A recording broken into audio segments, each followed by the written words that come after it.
بسم اللہ الرحمن الرحیم۔ السلام علیکم ناظرین، آج ہم بات کریں گے ایک ہیلتھ ایشو جو کہ بہت ہی کامن ہے، اور خاص طور پہ بچوں میں یہ کنڈیشن بہت کامنلی ہوتی ہے، اور پھر والدین جو ہیں اس حوالے سے بڑے پریشان بھی ہوتے ہیں اور کنسرنڈ بھی ہوتے ہیں۔ ٹونسلائٹس یا ٹونسلز کی بیماری۔ ٹونسلز کیا ہیں؟ یہ ہمارے گلے کے اندر دو چھوٹے چھوٹے آرگنز ہیں۔ یہ ہمارا جو امیون سسٹم ہے، یعنی ہمارا باڈی کا مدافعتی نظام، اس کے اعضاء ہیں، اس کا حصہ ہیں۔ تو یہ گلے میں کیا کر رہے ہیں؟ یہ گلے کے اندر گارڈ کا کام کر رہے ہیں۔ یہ سیکیورٹی گارڈ ہیں۔ ہمارے گلے کا جو پچھلا حصہ ہے، جس کو فیرنکس بھی بولتے ہیں، وہاں پہ یہ ایک گارڈ کی طرح اللہ تعالیٰ نے ان کو وہاں پہ پلیس کیا ہوا ہے کہ جب بھی ہمارے سانس اور منہ کے ذریعے کچھ جراثیم گلے کے اندر جائیں گے تو ان کو سانس والی نالی میں یا باقی جگہوں پہ منہ کے اندر پھیلنے سے روکا جائے۔ یہ جو گارڈز ہیں یہ ان کو کیپچر کر لیتے ہیں، اور پھر ایک پروسیس ہے آگے، امیون سسٹم کا ایک ریئیکشن ہے، جس کے نتیجے میں ان کو باڈی سے پھر ایلیمینیٹ کیا جاتا ہے ان وائرسز اور بیکٹیریا کو، جراثیموں کو۔ تو یہ ہمارے سیکیورٹی گارڈ ہیں گلے کے اندر۔ یہ ہے ان کا نارمل فنکشن، نارمل رول۔ لیکن کچھ وجوہات کی بنا پہ یہ بیمار پڑنے لگ جاتے ہیں۔ بار بار کی انفیکشنز یا کچھ اور ایسی چیزیں جن سے یہ سینسٹیو زیادہ ہو جائیں ٹونسلز، مثلاً کھٹا خاص طور پر، ایسی چیزوں سے ٹونسلز جو ہیں بار بار انفلیم ہونے سے، بار بار ان کی سوزش ہونے سے ان کا سائز بڑھ جاتا ہے، اور وہ ایک دائمی کنڈیشن میں چلے جاتے ہیں، یعنی کرونک، یعنی پرانی کنڈیشن ان کی ہو جاتی ہے، بیماری پرانی ہو جاتی ہے، جس میں وہ ہر وقت سوولن، انفلیمڈ رہتے ہیں، سوجے ہوئے رہتے ہیں، جس وجہ سے وہاں کا جو رستہ ہے، پیسیج ہے، وہ بھی نیرو ہو جاتا ہے، جگہ تھوڑی ہو جاتی ہے، یہ زیادہ سپیس لے لیتے ہیں، اور ان کی بار بار پھر اس کے نتیجے میں انفیکشن ہوتی ہے گلے کی، اور بچوں کو بار بار بخار ہوتا ہے، پھر کھانسی ہوتی ہے، وغیرہ وغیرہ۔ چونکہ یہ 3-4 سال سے لے کے پھر 18-20 سال کی عمر تک یہ مسئلہ بہت زیادہ دیکھا جاتا ہے۔ تو جن بچوں کے ٹونسلز کی انفلیمیشن بار بار ہوتی ہے اور وہ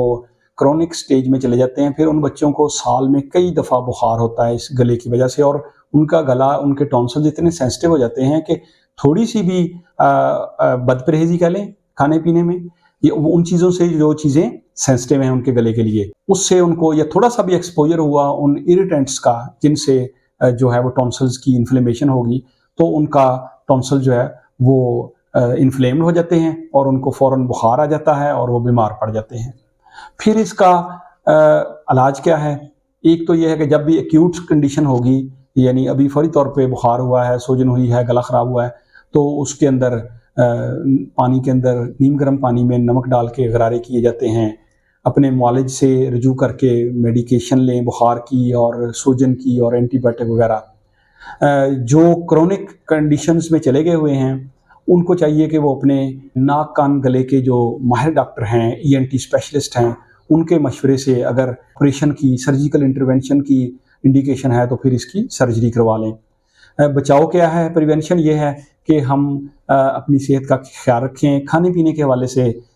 سلیکٹیو ہوں کہ جو چیزیں گلے کے لیے ٹھیک نہیں ان کو نہ استعمال کریں۔ پھر ایک بہت ہی کامن کویسچن جو بار بار پوچھا جاتا ہے، والدین یہ کہتے ہیں کہ جنہوں نے آپریشن کروا لیا اس کے بعد بھی ان کا گلا بار بار خراب ہوتا ہے۔ یہ بڑا باریک پوائنٹ ہے، اس کو سمجھنے کی ضرورت ہے کہ جن کو کرونک ٹونسلائٹس ہوئی ہوتی ہے، کئی سال تک ان کا جو ٹونسلز تھے وہ انفلیمڈ رہے، انہوں نے اس کو کافی دیر کے بعد اس کا پھر آپریٹ کرایا، بار بار اس کی انفیکشن ہونے سے اس کے جو وہ جہاں پہ یہ پلیسڈ ہیں، فیرنکس کا جو ایریا ہے گلے کے اندر، حلق کا ایریا، وہاں کی اس کے فلور کی بھی انفلیمیشن ہو جاتی ہے، اس کا جو فلور ہے وہاں بھی سوزش ہو جاتی ہے۔ پھر اس کو آپریٹ کروا کے نکلوا دینے کے باوجود بھی وہ جو ارد گرد کا فلور ہے، حلق کا، گلے کا اندر کا جو